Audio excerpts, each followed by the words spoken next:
आज जम्मू कश्मीर के लिए ये अत्यंत सौभाग्य की बात है कि वर्ल्ड मिल्क डे मनाने के लिए देश के कोने कोने से आए गणमान्य अतिथियों को देखने का, उनके स्वागत करने का हमें सौभाग्य प्राप्त हुआ। मैं इस वर्ष के वर्ल्ड मिल्क डे उत्सव के आयोजन के लिए जम्मू कश्मीर संघ राज्य क्षेत्र का चयन करने के लिए भारत के सम्माननीय प्रधानमंत्री आदरणीय श्री नरेंद्र मोदी जी और भारत सरकार के आदरणीय मंत्री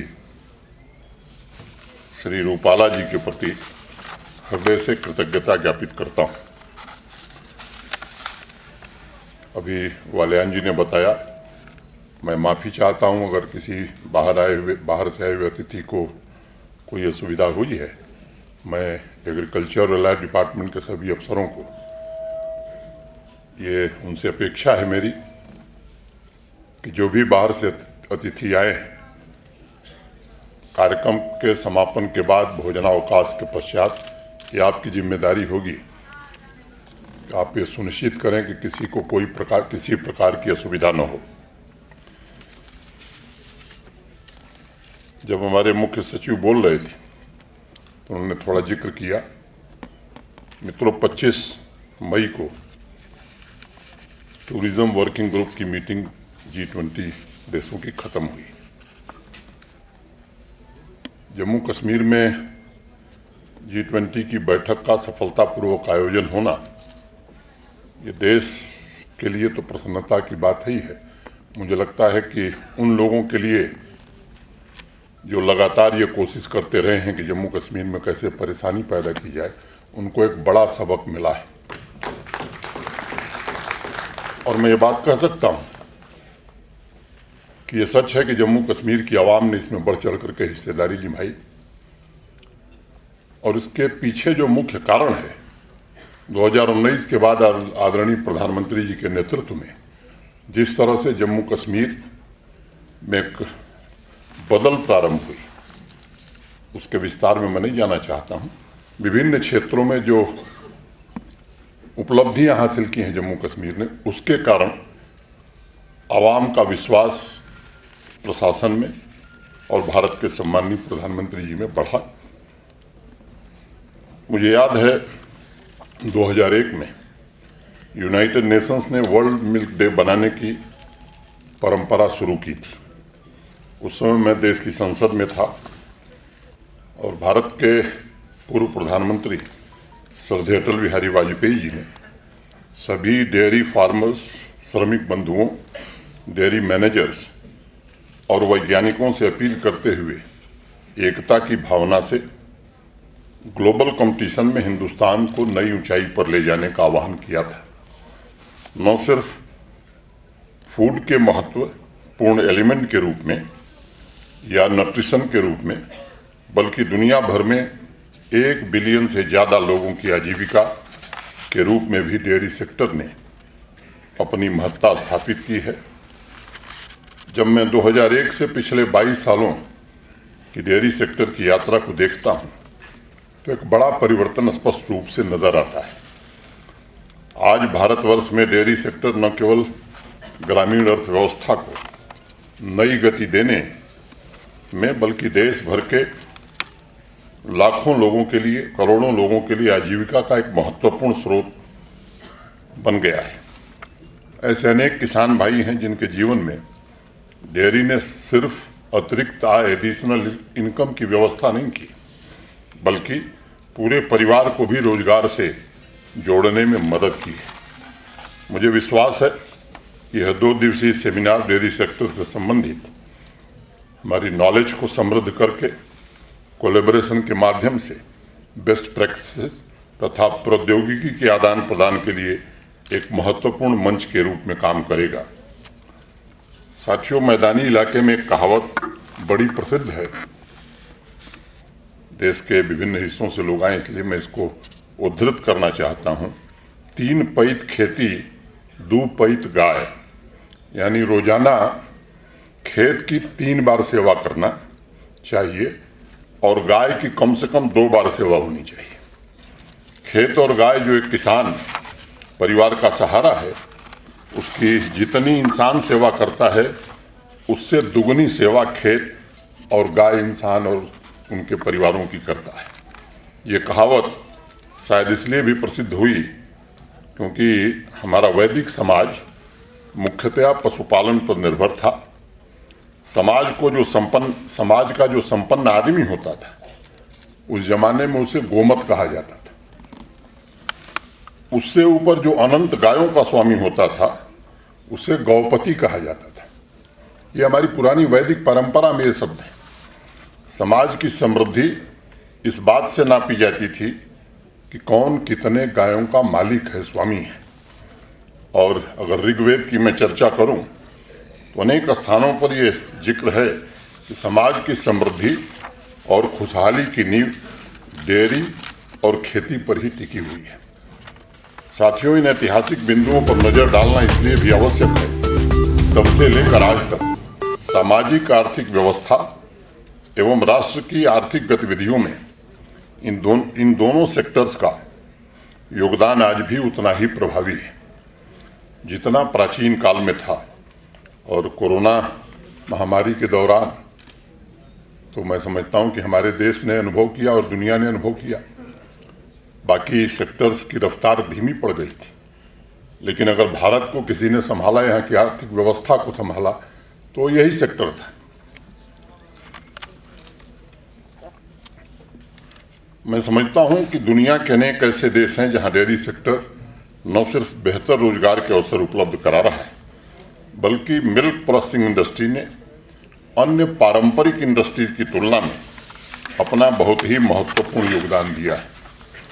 मैं बार बार एक बात कहता हूं कि 2014 में भारत की राजनीतिक शब्दावली में ही केवल बदलाव नहीं हुआ, बल्कि देश की कार्य संस्कृति में एक बड़ा बदलाव आया। और आदरणीय नरेंद्र मोदी जी ने जब बागडोर संभाली, अलग अलग सेक्टर्स को नई गतिशीलता देने के लिए व्यापक पैमाने पर नई योजनाएं बनाई गई। उनके इम्प्लीमेंटेशन की जिम्मेदारी सौंपते वक्त डोमेन एक्सपर्ट्स की सहायता ली गई। इस अभियान में डेयरी सेक्टर का रोल भी बड़ा महत्वपूर्ण था और मुझे अत्यंत प्रसन्नता है उनके मार्गदर्शन में और रूपाला जी के नेतृत्व में मिल्क प्रोडक्शन में लगभग 51% की वृद्धि हमारे देश ने दर्ज की है। ये 2021-22 का आंकड़ा है, अलका जी ने उसको बताया। और देश के हर नागरिक को गर्व है कि आज भारतवर्ष न सिर्फ दुनिया का सबसे बड़ा मिल्क प्रोड्यूसर है, बल्कि ग्लोबल मिल्क प्रोडक्शन में लगभग 24% हिस्सा आज भारत का हो गया है। ये हम सबके लिए, सब भारतवासियों के लिए गर्व की बात है। साथियों, अब मैं थोड़ा जम्मू कश्मीर का जिक्र करूंगा। हमारे यहाँ की 70% आबादी कृषि और उससे संबंधित गतिविधियों पर अपना जीवन यापन करती है। मोटे तौर पर 13 लाख से ज़्यादा परिवार हैं और जिनका जीवन यापन एग्रीकल्चर और एलाइड एक्टिविटीज़ पर निर्भर करता है। अगर वर्कफोर्स की मैं बात करूं तो 50% वर्कफोर्स हमारी एग्रीकल्चर और एलाइड सेक्टर में ही काम कर रही है। अगर ये मैं कहूं कि हमारा लाइव स्टॉक सेक्टर, विशेष रूप से डेयरी सेक्टर, एग्रीकल्चर जीडीपी के मुख्य इंजन के रूप में काम कर रहा है, तो ये कोई अतिशयोक्ति नहीं होगी। पूरी की पूरी एग्रीकल्चरल इकोनॉमी पर अगर हम नज़र डालते हैं तो एक महत्वपूर्ण तथ्य उभर कर सामने आता है। यह सेक्टर इंडस्ट्रियल एवं सर्विस सेक्टर को भी गति प्रदान करने में अत्यंत महत्वपूर्ण भूमिका का निर्वहन करता है। जहां ग्रामीण समुदायों का उत्थान करने के अलावा हमारी कृषि व्यवस्था एक ऐसे इकोसिस्टम को मजबूत करने का काम कर रही है जो समग्र विकास की हमारी प्राथमिकताओं में अहम रोल अदा कर रहा है। मुझे आज एक बात का अफसोस होता है कि ग्रामीण अर्थव्यवस्था को बदलने और उद्यमिता को बढ़ावा देने की अपार क्षमता के बावजूद 2019 के पहले जम्मू कश्मीर में लाइव स्टॉक सेक्टर उस हद तक प्रमोट नहीं किया गया, मैं कहूँ कि उपेक्षित था। लेकिन 2019 के पश्चात इस सेक्टर को रिवाइव करने में जम्मू कश्मीर प्रशासन ने महत्वपूर्ण भूमिका भी निभाई और हमारे किसान भाई बहनों ने भी मेहनत करके इस सेक्टर को रिवाइव करने में बड़ी मदद की है। लाइव स्टॉक सेक्टर के बजट को 3 गुना हमने कर दिया, एक बड़ा कदम था और इस सेक्टर को शिखर तक ले जाने के लिए हर कोशिश जम्मू कश्मीर प्रशासन कर रहा है। लाइव स्टॉक सेक्टर के डेवलपमेंट के लिए एकीकृत डेयरी विकास योजना, एकीकृत फीड और चारा विकास योजना, एकीकृत भेड़ विकास जैसे लाभार्थी उन्मुख योजनाओं की शुरुआत जम्मू कश्मीर प्रशासन ने की है। 2020 में 3 दशकों के अंतराल के पश्चात ऑस्ट्रेलिया से 420 उच्च वंश वाली मेरिनो भेड़ का हमने इंपोर्ट किया है। इस कदम का उद्देश्य जम्मू कश्मीर में मटन उत्पादन को बढ़ाना है, ऊन की गुणवत्ता में सुधार करना है और इन ब्रीडिंग जैसे मुद्दों को भी एड्रेस करना है। आज भी लगभग हर साल आपको जानकर आश्चर्य होगा कि 1125 करोड़ रुपए की 10 से 15 लाख भेड़ बकरियों का इंपोर्ट जम्मू कश्मीर कर रहा है। 2022 में न्यूजीलैंड के साथ हमने एक MOU किया है और न्यूजीलैंड की साझेदारी में transfer of technology, research and development के साथ किसान भाइयों की आय में भी सुधार किया जा सके। नीतिगत सुधारों की वजह से जम्मू कश्मीर के किसान भाई पिछले 3 वर्षों में देश के शीर्ष 5 राज्यों में शामिल हो गए।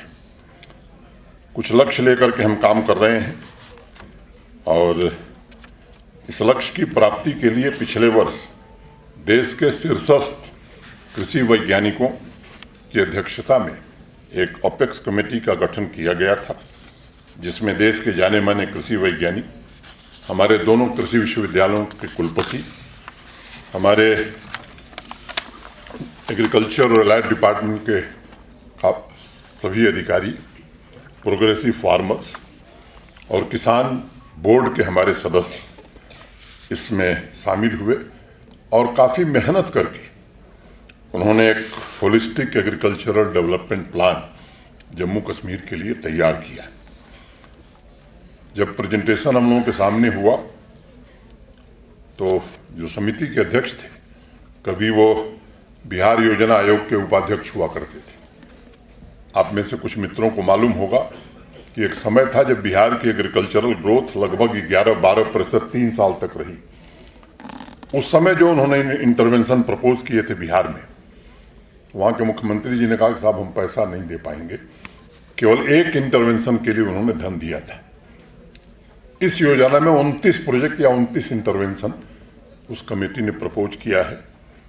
जो हमारा बजट है उसके अलावा 5013 करोड़ रुपए, जो बड़े राज्य हैं, धर्मपाल जी को 5013 करोड़ रुपया बहुत छोटा लग रहा होगा क्योंकि वो उत्तर प्रदेश से आते हैं, लेकिन जो छोटे राज्य या जो संघ राज्य क्षेत्र यूटी के लोग हैं उनको ये बात समझ में आ रही होगी कि जम्मू कश्मीर के लिए 5013 करोड़ रुपए का महत्व क्या है।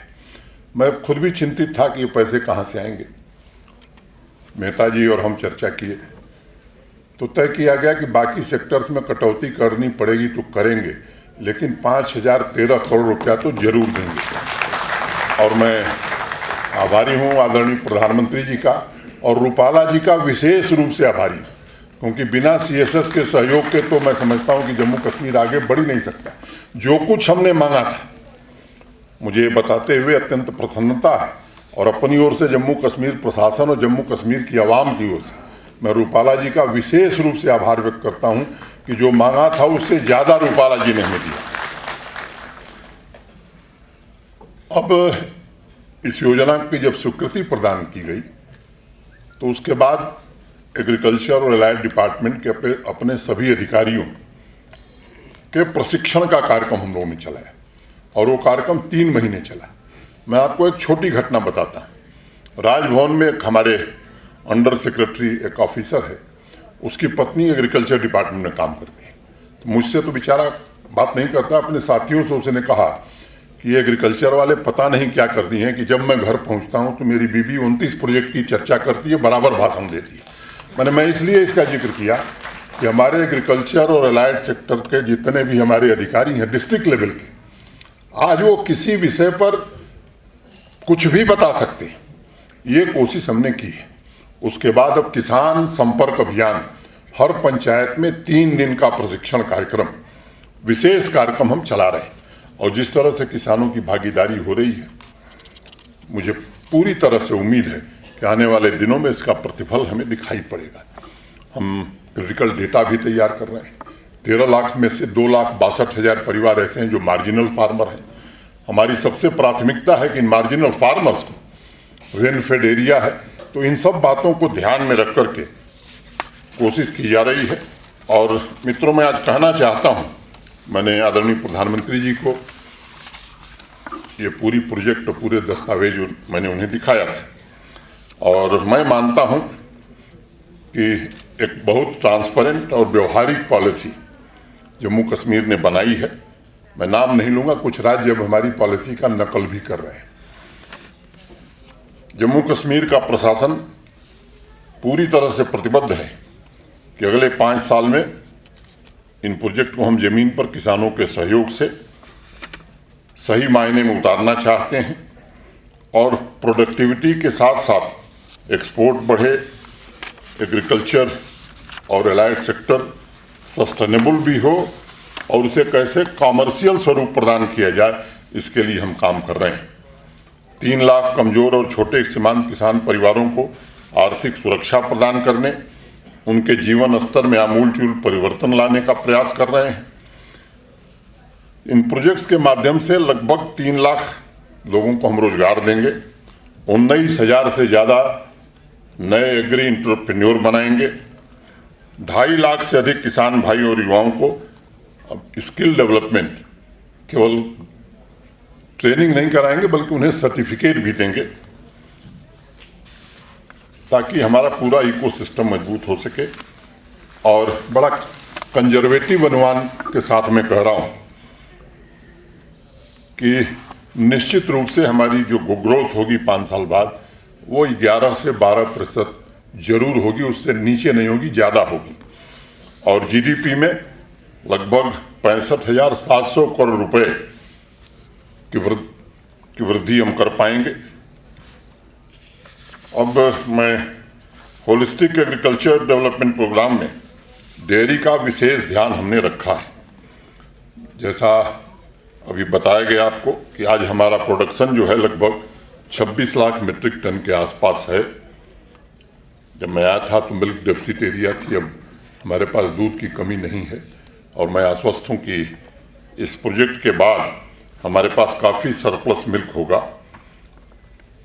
इस परियोजना को पूरा जब हम 5 साल में करेंगे तो 7.56% की ग्रोथ हम एक्सपेक्ट कर रहे हैं डेयरी सेक्टर में, और लगभग 8.5 lakh litre surplus milk Jammu Kashmir पैदा करेगा।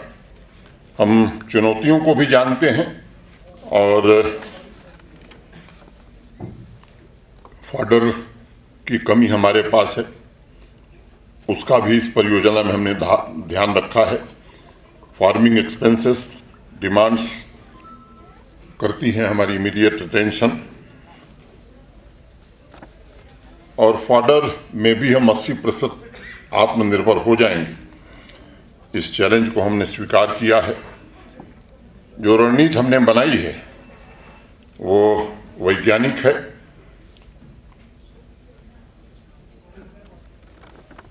आबादी लगभग 2.3% की वृद्धि हर साल हमारे यहाँ हो रही है, और इस वृद्धि के आधार पर भी 920 ग्राम दूध हर व्यक्ति को मिले, इस योजना का मुख्य लक्ष्य है। 3 मेजर इंटरवेंशंस हैं डेयरी के सेक्टर में: productivity enhancement, chilling processing capacity enhancement and value addition with improved market accessibility. आज प्रोसेसिंग की क्षमता हमारी 1 लाख से बढ़कर अब 2 लाख के आसपास हो गई है। 5 लाख लीटर हम अगले 3 साल में कर लेंगे। इसके अलावा भी कोऑपरेटिव सेक्टर ने एक नई क्रांति जम्मू कश्मीर में पैदा की है। मैं उम्मीद करता हूं कि उसके कारण भी निश्चित रूप से हम बेहतर स्थिति में होंगे। हमारी प्रतिबद्धता है डेयरी सेक्टर को आगे ले जाने की। रूपाला जी का मैं विशेष आभारी हूँ कि जब सचल चिकित्सालय पशुओं के लिए देश में शुरू हुआ तब भी उन्होंने जम्मू कश्मीर को ही चुना और यहीं से आकर के सचल चिकित्सालय आज अच्छी तरह से काम कर रहे हैं। National digital live stock mission के पायलट लॉन्च में भी जम्मू कश्मीर को उन्होंने शामिल किया। माननीय प्रधानमंत्री जी के दूरदर्शी नेतृत्व में डिजिटल प्लेटफॉर्म के माध्यम से लाइव स्टॉक सेक्टर को रिवाइव करने में निश्चित रूप से हमें सहायता मिलेगी। अंत में वर्ल्ड मिल्क डे के अवसर पर मैं डेयरी उद्योग में उल्लेखनीय योगदान देने वाले सभी डेयरी फार्मर्स एंटरप्रेन्योर्स को बहुत बधाई देना चाहता हूं। उनकी अथक मेहनत को नमन करता हूं और माननीय मंत्री जी, दोनों राज्य मंत्रीगण, राज्यों के आए हुए सभी आदरणीय मंत्रीगण, भारत सरकार के सभी अधिकारियों का मैं हृदय से स्वागत करता हूं, उनका अभिनंदन करता हूं। और ये मेरे लिए या हमारे पूरे प्रशासन के लिए ये सौभाग्य का अवसर है कि आप सब यहाँ उपस्थित हुए। आदरणीय मंत्री जी से मैंने चर्चा की है, कल जम्मू कश्मीर प्रशासन आप सब लोगों के लिए कुछ आयोजन करेगा। मैं आपसे व्यक्तिगत रूप से निवेदन करना चाहता हूँ कि आप सब थोड़ा समय निकाल करके उसमें जरूर आवें। अंत में मैं अपने किसान भाइयों के प्रति विशेष रूप से आभार व्यक्त करते हुए आप सबको नमस्कार करते हुए बात खत्म करता हूं और ये कहना चाहता हूं कि जम्मू कश्मीर अब बहुत आगे निकल गया है।